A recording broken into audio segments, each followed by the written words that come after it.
Voilà, mesdames et messieurs, bienvenue à votre énième émission 100% Star sur Canal King Télévision. Mesdames et messieurs, comme vous savez, une émission socio-culturelle qui fait la promotion des célébrités. J'ai toujours dit, tous ceux qui ont à dire sont les bienvenus dans cette émission 100% Star. Nous recevons un invité et avec ce dernier, nous parlons de lui ou d'elle, nous parlons de sa carrière, pourquoi pas de ses perspectives d'avenir. C'est samedi soir, mesdames et messieurs, je suis très heureux parce que nous ne sommes pas sur le plateau, nous sommes quelque part à Limité. Nous sommes venus surprendre mon invité. Je vais vous la présenter dans peu de temps, mais je vais dire un grand merci à toute l'équipe technique, Koupar Bola, à Tony Binda, à Samson Ilunga, Joël Pembe, l'équipe pour toute la grande équipe technique de votre émission 100% Star. Comme je l'ai dit, je veux recevoir une artiste. Elle est artiste musicienne. Je suis venu à sa rencontre. Comme je l'ai dit, nous sommes à Limité, là où elle est en train de répéter. En tout cas, nous l'avons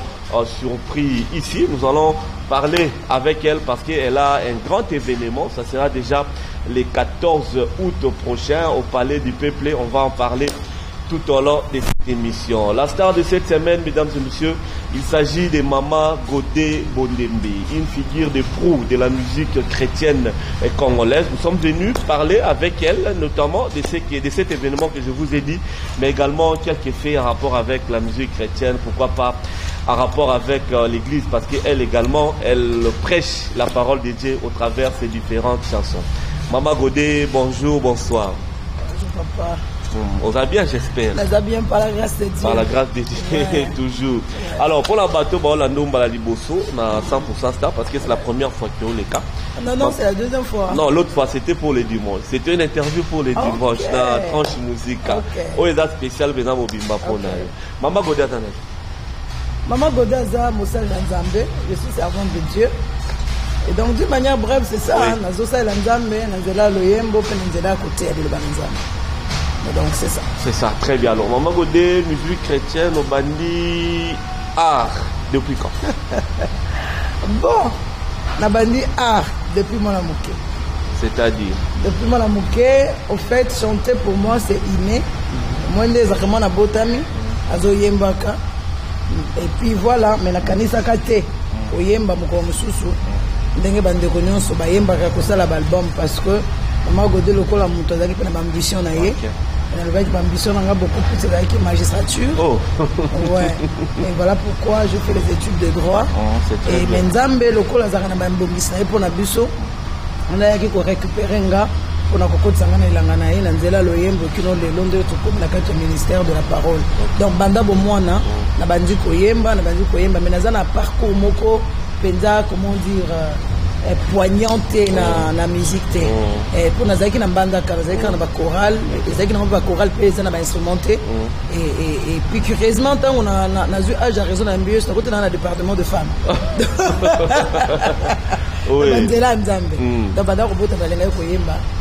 Donc ça veut dire que tu n'as pas un parcours au BT pas mututé. Non Maman Godé dans un parcours musical mbala moko kaka kolo azuyo la carte église na département de femmes. Il faut se dire quand j'étais petite, qui na groupe K, catholique. Ouais, mais qui n'ont pas la musique. C'est quand j'ai reçu Jésus aussi à la bande bandaka, c'était na chorale, mais chorale était un peu professionnalité. Et puis voilà, c'était fini. On a évolué dans le département de femmes ici à la Parole de Vie dans mon église, la Parole de Vie. J'évoluais dans le département de femmes et jusqu'à ce que Nkolo aille ko benganga na 4 départements de femmes. Donc na l'équité na ba chorale na ba groupe musical na l'équipe. Abengyo pona obanda oyemba obi abengyo pona osama mususu. Mara mususu ndeni. Parce que forcing pèse à l'arrêt. Ouais, bon, c'est vrai déjà tant nos ba nzamba benginga ezolo ba déjà qui na forcé te. Pour ceux qui n'a forcé le ba non na ye koyemba. Mais on a le but, Dieu m'a appelé. C'est-à-dire, je n'ai pas forcé, j'ai reçu de l'appel de Dieu. Très bien. Et eux, ils appellent en Zambé, ils allaient misala ya pour la PCB sur le ministère.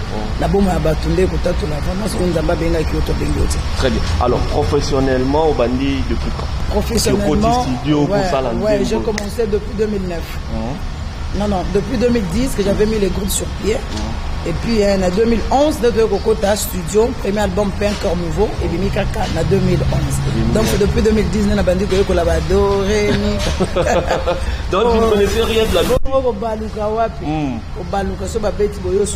Déjà. Mais Dieu nous a fait grâce. La banga au bazingi biso, balakisi biso malembe, on peut comprendre ba ABC. La musique mwanda. Très bien. Ndemba liboso pena na studio là tu casques que je yemba maman. Ah, ndemba liboso na la tu casques. On a yemba ça instrument. Ouais. Utoli buma mama yeba kingai. Misingai. Osokoli ngai. Obenginga mwana na yoe. Obenginga musali na yoe. Tikala yemba bolingo we. Bolingo ya nzambe. Bolingo ya nzambe. Bolingo ya nzambe, oh Yahweh, bolingo nanga, Maman, Maman Godé. Ça c'est très bien. Alors le premier album Maman Godé, ça a connu du succès et répondait qu'il n'avait attendre d'ailleurs tant au banni carrière. Ouais, par la grâce de Dieu, je crois que Kolo vraiment a raté qui cible était parce que nous avons le quoi Kambanga Molimo. Kambangai Molimo. Ngai mokona ko. Ya mama qui na église jusqu'aujourd'hui. Eza nzembo zo pambola parce que ba nzembo ya culte. Eza yango to la ba nzembo lokola motema. C'est une chanson qui bénit plusieurs basenga ngako to remix na tuna remix on peut bolinga nini po yango ezali oso pambola mina yango na ko bakise suna makao mususu. Oh ezala gite. Pour la que ba pambola maki ba nzembo lokola ba bongola. Osana, donc les gens ont été vraiment bénis. Mais au Bimi, na kati environnement moro bat s'imposera bazagi déjà Maman Godé. Qu'est-ce que tu as fait d'extraordinaire pour avoir impacté Batouti? Rien du tout si ce n'est la grâce de Dieu. Rien du tout si ce n'est la grâce, c'est la grâce de Dieu qui nous maintient dans la vision que Dieu nous a donnée parce que ce qu'on veut na kati onzaba le belio, c'est alors que tu connaîtras le succès. Et donc Bolu et Vandi Sibiso et c'est Dieu qui est en train d'imposer son œuvre na kati na bato. Et donc ezala ngongolu et puis tango ngolo ezana yo et occupé dans côté ko passer la nzala ndenge nango grâce ezaka na besoin te et supprimer grâce musupo yango ezala te mutu na mutu azana esiko nzamba tieye azape ko ganga na esiko nzamba tieye c'est ça le plus. Très bien, merci beaucoup Maman Godé Bondembe. Au Bandi, à votre actif, combien d'albums déjà 3 albums avec 2 singles. 2 singles. Ah ouais, 2 maxi singles. 2 singles. Moi je me souviens. Vous allez dire un lancement album Mon Pépé. Mon Pépé, ouais. Il fallait que vous nassiez dans Mon Pépé la chronique. Un très bel album. Mais moi je peux dire que sincèrement, Nzembo Bocho Yemba. Azalité. Azalité. Yangonde Penda et je ne sais pas ce qu'il dans le. Ouais, je crois que vraiment c'est la chanson Azalité Moutaye ko vandi sa Maman Godé. Voilà. Ouais. Yango Moutaye ko vandi sa Maman Godé puis yango Moutaye référence makasi. Do banzembo nyonso ko yasima ate gangi ndenge nini c'est partant ya Azalité parce que Azalité mutu vraiment yaki ko imposer ministère Maman Godé à côté loyembo makasi. Une chanson achetée pour binoper ba chanter beaucoup morceau ba banzembo. C'est une chanson achetée, on a fait la parolier dans Omoko. Maman Godé a la parolier, la parolier, tu as vu ce qu'il lobby. Tu as vu qu'il est beaucoup ensemble. Tu sais qui va passer au Yemba, ma belle terre, papa là, c'est comme Mazo Pesa Batbazo. Donc, mais ce que comme le col, ma belle, ce qu'on appelle Tolingo forcé, c'est comme Somba Somba. Mais ce qui nous amène, parce que nous avons Zambé, il y a comment dire, il y a pas particularité. Nous sommes tous à cause de l'Angolo à Komaramaïbo Yembate. Et donc, il y a Zaka Koma. Contribution à Eza, on a pas pessi Mouninga Moussa. Mais de nous, on est zati. Papa, mon maya pas, non, papa, allez, moloto, n'en parlons pas. Et puis voilà. Donc, mais jusque-là, Maman Godé, Zuna Ngolute, Yakoye, Manzemo, Moussou, a commis. Et Zaka Banzemo, Nzamaza, inspiré. Ok, très bien. Alors, je disais que je me souviens de l'album Mon Pépère et Bimagi, dans Hôtel Béatrice. On était là, une belle chanson, Namoni Yango Pekanga. Mon Pépé. La tchèque on a programme de Maman Godé s'il vous plaît. Beaucoup de sang on peut garato yo quand on ça.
Voilà, merci beaucoup, Maman Godé Bondembe, dans le groupe Goshen. Goshen. Très bien, merci beaucoup d'être au monde Baron Lelo. Alors, le solo, tu es là à Mingi, et ça dit le solo, il y a 5e édition, il y a Talisa Lokumu na Yesu. Je me rappelle, la évidence, on a 3e, on a 4e, et on a échangé. Donc, il y a au solo là, et puis, bah, jour, sincèrement, la côte mais j'étais passé par là, dans mon aïe full, et ça l'a dit très bien. Alors, parlez-nous un peu à 5e édition, il y a Talisa Lokumu na Yesu. En 5e édition de Talisa Lokumu, déjà, il faudrait attendre que ce soit 5 éditions, parce que là, de manière globale. Parce que pour la Kinshasa, il y a 4e édition, vu qu'une édition est à Brazzaville. Alors, mais, en général, nous avons 5e édition. Alors, 5e édition, s'il faut que l'on ait que déjà, thème, nous avons l'évangile de Christ. L'évangile de Jésus-Christ, c'est un bon mot, mais également couper sa kimia, couper sa solution à problème à bateau. Et tous on dit que l'édition où la ligne soit visiter bateau et ne s'est pas limité parce que le Seigneur nous a conduit au palais du peuple. Tous on dit que édition palais du peuple. Maman Godé. Au moins les boulous et dans la palais du peuple. Dans les camarades boulous de dans les camonettes tous ici qu'on d'amba le bito ça. Et ça la les boulous, et ça la pleine, et ça la ndako, et ça la salon. Non, parce qu'il faut plus d'habiter 100 000 personnes ou comment je ce n'est pas un problème, surtout qu'en terme, un nombre à batouter.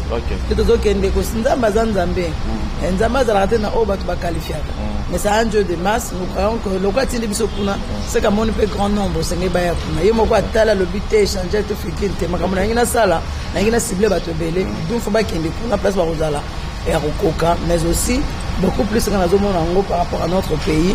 Parce que les ici comme ils comme beaucoup de zoama et les ici ba promesse nous se sanga la mandela ba député. Notre zone dit maquetant au bendela et sur tout malikola bendela Congo. Quand on peut bendela mboka na biso ko bonga la guerre est possible. Contenu dans haut et ça la ramine parce qu'on te voit prêcher aussi hein, et puis chanter. Comment voter? Naza évangéliste. Si c'est la volonté de Dieu, c'est pas mal. Moïse a eu Moïse a eu Moussal et kilo, il a besoin de Nzamba et Bissie. Zoa batu 70 bon de la pour la banque. Bon autant au score Molimo et Kiti. Moussal n'a Joshua qui joue à l'objet. Et date n'a mais date va prophétiser péquer ça va l'objet non. Et c'est personne d'ailleurs batu non surtout comme un prophète. Donc ce n'est pas un problème. Puis nous molingi batu passer à l'Anzamba. Non parce que comme le rôle à moi fait moro des soucis. C'est ce qui est allé. Moi j'aime dire toujours que ceux qui côté on fait les histoires du Seigneur poussées par l'esprit. Donc ceux qui nous demandent que c'est un peu facile. Mais qui n'a c'est pas un problème. Mais nous sommes en train de croire que Nkolonde mutazo benga soki mutu poye na yo moko okolemba musala ndana basala ngona kinzunzu te basala ngona kinzunzu te soko ye na kinzunzu okosuka yango tanga bato musuba lo bara defo bozo comme belé si soko ba ba dessous les cartes tant musuba lo bara pété parce que eza vie moko ya fierté c'est une responsabilité c'est une responsabilité eza que non eza griffe eza griffé c'est une responsabilité sur nous nzamba bengote okotika omoko na malema. Très bien. Justement, je disais contenu à Talisa Lokumu ya Yesu. Tant que vous Talisa Lokumu ya Yesu, ezani nzamba lingi batu bate na nzela bizali. C'est vraiment le but pourquoi basala nzamba belé. Koloba Yesu Kristo za malamu, eza eloko mususu. Na kobika Yesu Kristo za malamu, eza pe eloko mususu. Ici pas ya koloba kanga na sambelaka. Tozoloba loba poani.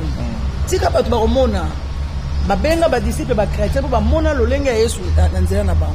C'est-à-dire l'Éternel verse que les enfants de Dieu osala na ya kati na ya libanda même extérieur na yo même comportement na yo il faut étaler Yesu et pesa Yesu Christ lokumu parce que on peut aussi gagner des âmes au travers de notre comportement.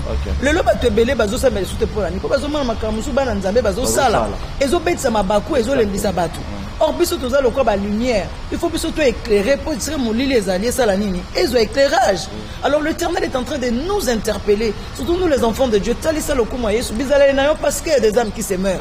Yo soko za na kati ya bisala sala okolonga mutu wana ndengeni okolonga te la volonté de Dieu que batu nyonso tu babikisama mais bakobikisama na nzela ya liloba na nzambe pete na nzela pe ya bomo yo eza kotalisa Yesu soki ozokabate okokabela musuka lipa Yesu yemoko atei botita comprendre que ayo ezokota lisute il faut na sa eloko alesi bango batu batondi basani bayoki le bananza oza mo Christ ozo kabate oza mo Christ oza na banganda partout oza mo Christ oza na baboite partout to juger pété mais kola koki kosunga biso te et na lingi na relever sur loko moko tant tozo batalisa lokumu ya Yesu na makasi ya moto te eza molio mo santu daza kosunga biso bana na nzambe fo bayeba te tango yambi Yesu molio mo santu za kati na yo justement pour que glorifier Jésus na nyoso zo sala okokoka te na yo moko senga lisunga molimo mo santu mokolo na mokolo po otalisa lokumu ya Yesu na bizaleli na yo et kosala kende kwa za pembeni alonga mapekati ya bonzambe etalisa lokumu sezali bato ya célébration autoke na ko élever Yesu. Très bien, merci beaucoup. Alors ça sera le 14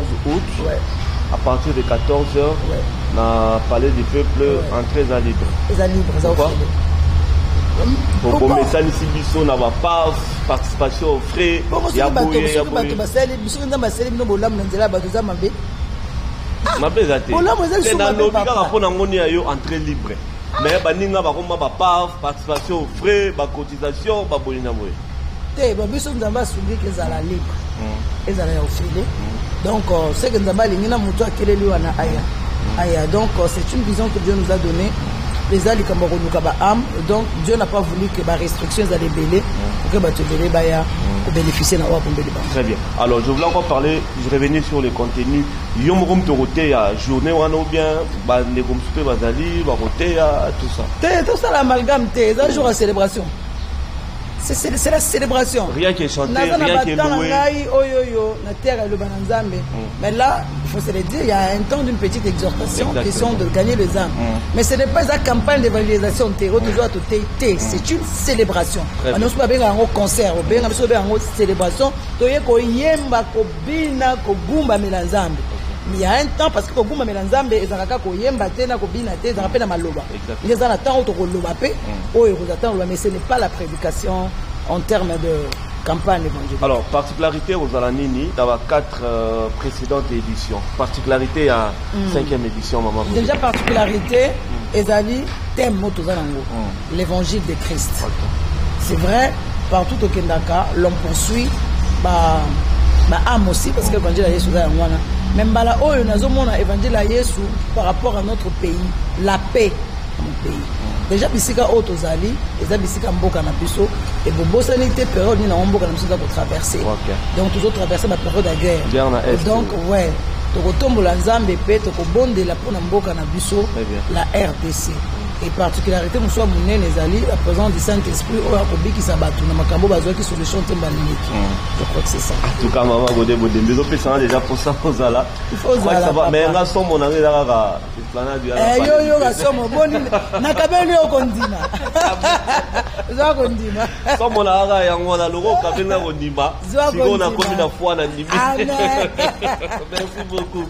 Alors maman godé il y a choix na yo pour te ressourcer la moi animation muké et là on a choix na yo justement pour na robenda badada besoin avant yemba au banande mboana na peso 1 minute il y a robenda pena peuple de Dieu le 14 août na parlé du peuple après au baninze mboana après na rozonga biso.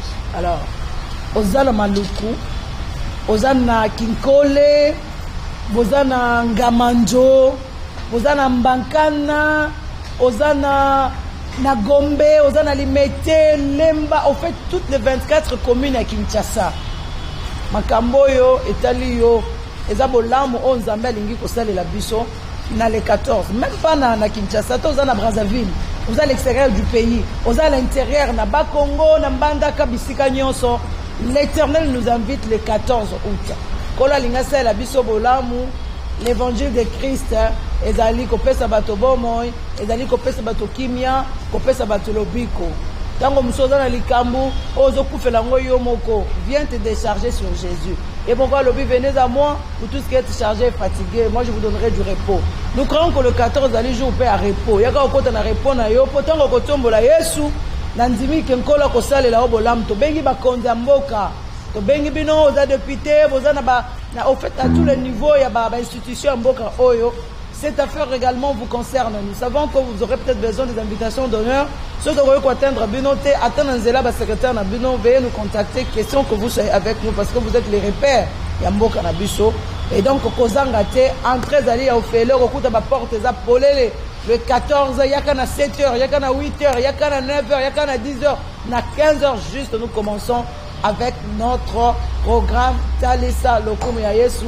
Yesu na misala, Yesu kaka na malobate, mais Yesu Kristu na misala na biso pe lokola.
Ouais, Maman Godé, on est bon.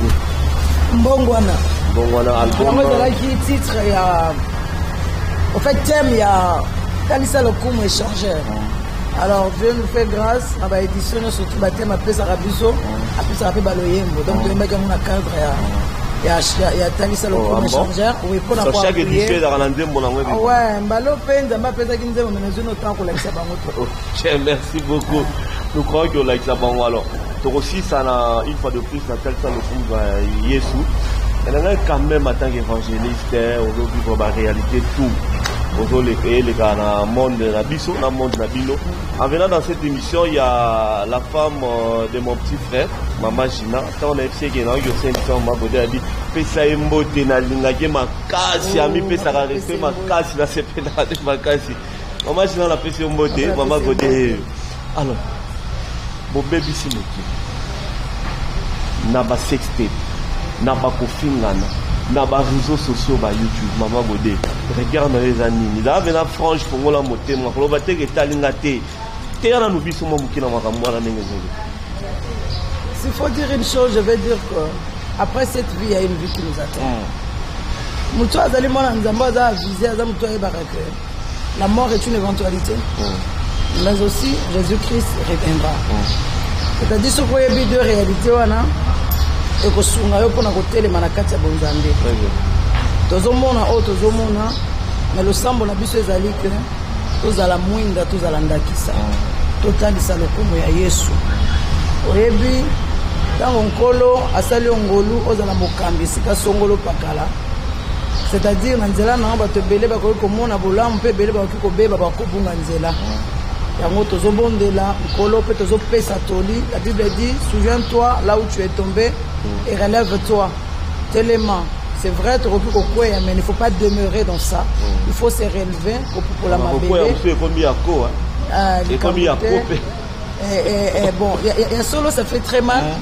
En tout cas, ça fait très mal. Voilà pourquoi je demanderai aussi aux enfants de Dieu de prier pour les serviteurs de Dieu. Au moins, on a le bac qui est de la peine de Nzambé, qu'on a kosanate.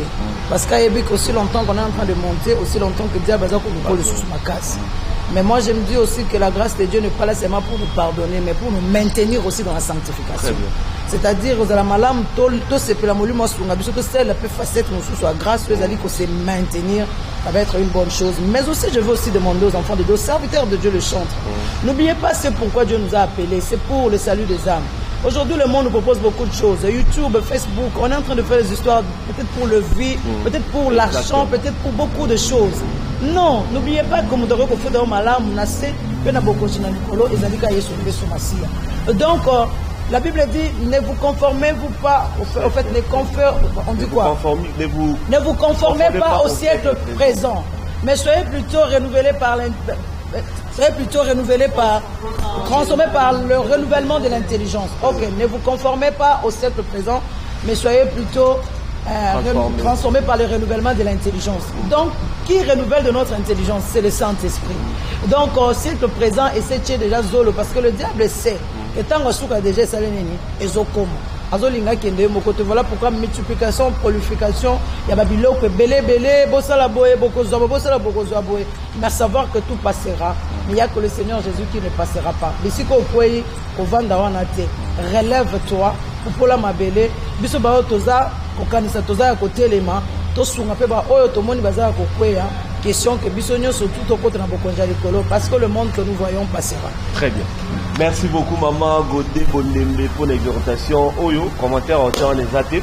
Je commis vraiment la souka Maman Godé. Mais évitez avant le bessouma, on va parler du peuple. Si tu avais un mot particulier, un message particulier, et on est sur la peuple de Dieu bien abattu tout bazolanda biso avant le balibosouka pour l'entendre ça le comment. Je vais m'adresser aux Congolais parce que surtout les chrétiens congolais, on a tendance à croire que ce sont comme les chrétiens Mambo qui est allioti. Non. Oh, politique est allée. Mais ce politique est allée, politique est occupée, donc, comme pour dire que nous avons notre part de responsabilité, nous chrétiens congolais, par rapport à notre pays. Nous n'avons qu'une seule arme qui est Jésus-Christ de Nazareth. Et au travers de la prière, au travers de louange et adoration, aimer encore ce pays, parce que ce qu'on lingue l'eau qu'on doit rebondir la peau n'ango. Ce qu'on lingue zate, on rebondir la peau n'ango te. Et puis on rebondir la calicolo licolo. Donc je demanderai aux chrétiens congolais, on n'est pas encore monté au ciel, on est encore sur terre. Donc nous avons intérêt à nous lever et à barrer la route à l'ennemi, à barrer la route aux détracteurs de notre pays, question que la paix revienne dans notre pays. Et en gros, on a tous aussi déjà, même 2 minutes, même 3 minutes, prie pour le pays, car ton bonheur en dépend. Maman Godolini Congo Mingi. Ouais, j'aime mon pays. Bon, déjà, dans un salon de Momoko, dans un salon de Moté, mais dans un Ayman de Momoko, c'est qu'il y a des souvenirs de Momoko en Afrique du Sud, c'est qu'il y a des Congo. Maya miso et comment kotanga mikolo nyonso ngolu nayo. Alors si l'Éternel nous met à cœur de chanter pour la FRDC, à repérer ça. Mais est-il que soutenir FRDC dans la Goyembe la montée? Nous devons soutenir la Bissiko Nzambati. Wa Goyemba yemi musu na prière, musu na mbongo, musu na conseil. Et donc le plus important c'est que yo poye ba koza ko soutenir bango na oyoza na ngolo ko la possibilité. Bravo Maman Godé Bondembe, tu as mis pratiquement la soupe à l'émission, tu as reçu que ça n'a chaud. Tu as vu à Paris, bien en Ravichi Massika, la Maman Olivia Djele, Maman Godé Bondembe, on a essayé de se faire Louis Vandom, Bill Mystique toujours à Paris, Wambo Tebele, pour émission en direct et relais à YouTube, il y a Canal King Télévision, au Rosalien, Louis Vandom, Bill Mystique, Wambo Tebele, et puis le président Océa Diallo. Bosona Emma Ismaël Emmaï, Bosona Mbongo, Simana Mbongo, Bamote Belé, Président Océa Diallo, la Bossanité, Petit Mama Chiquito, Okito, Kitoko, Chiquito, Kitoko, Bamote Belé, ici Kozali. Alors, Mama Godé, 1 minute, il y a Benga Batou une fois de plus pendant les 14, Lido Basuka, Baba Nagoya.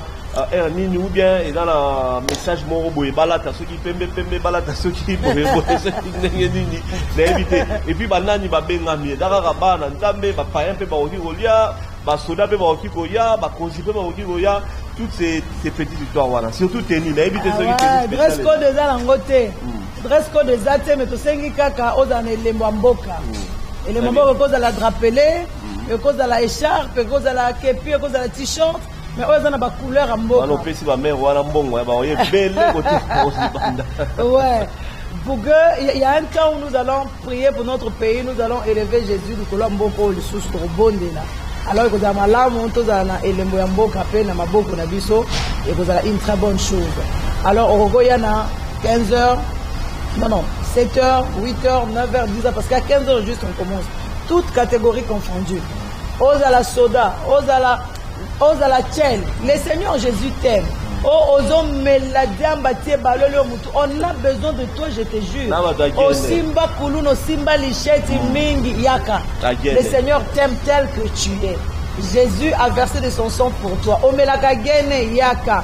Oza Mwana Nzambe Yaka. Donc, Yesu aponi na ye mutu te amataki na ekulusu pona bato nyonso. Alors yo komi longola te yaka parce que Yesu Christ alingi asala obolam le 14 août na palais du peuple à partir de 8h 9h 10h 11h 12h 13h 14h 15h pouf on commence avec notre programme. Très bien. J'ai dit merci à Papa Laurent Fabrice. Merci beaucoup. Merci vous, nous tenez toujours compagnie dans Moussala Oyo. Merci beaucoup. Kolo O Abengi Biso, Azon c'est la bino ya Koleka. Merci beaucoup. Canal Kin c'est ma maison. Je connais Joël de Kozulu, Gimpoutou. Ils sont nombreux. Kolo à Pambola. Mais avant les 14, on a fait bien. On est dans le plateau de Vandi. Au Bétis sur ma solo, on a fait bien. Au moins, on a fait l'installation là. On a fait surtout Bandeko Nanga. Ok, au moins. Sinon, merci beaucoup. Moi, je vais les annoncer. Comme ça, bon, en tout cas, groupe prochaine, merci Nabino. En tout cas, félicitations Nabino P. Et ça allait très bien. Mesdames et messieurs, nous sommes arrivés à la fin. Merci à toute l'équipe technique. Koupar Bola, Tony Binda, Fatih Sumbu pour YouTube, Samson Ilunga, Joël Pembele, Kim Poutou. Merci à vous. La rediffusion, c'est les mardis à 16h30. Merci ma petite sœur propre à Paris. Asta Balsomi yo pour l'inaranzambe mingi. Maman Godé Bondembe yo na sur CP l'émission yo. Ma petite sœur Asta Balsomi, maman la Dylan, la Dulciné na PCMbo Tebele et puis les qui n'anga mususu Alec Tiolé toujours à Paris. Alec Tiolé la PCO Bambo Tebele. Merci à vous de nous avoir suivi. Maman Godé Bondembe to telema pour nous ensemble.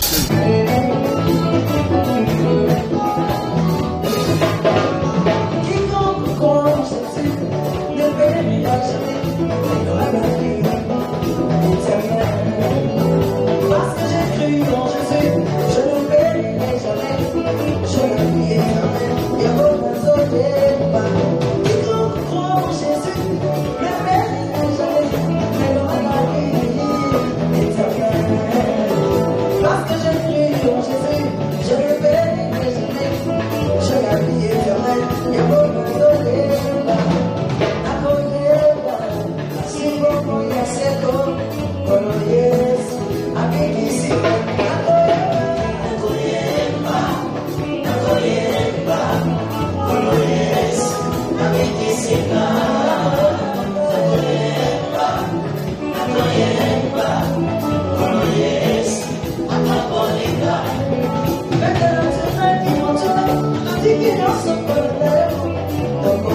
Let's go.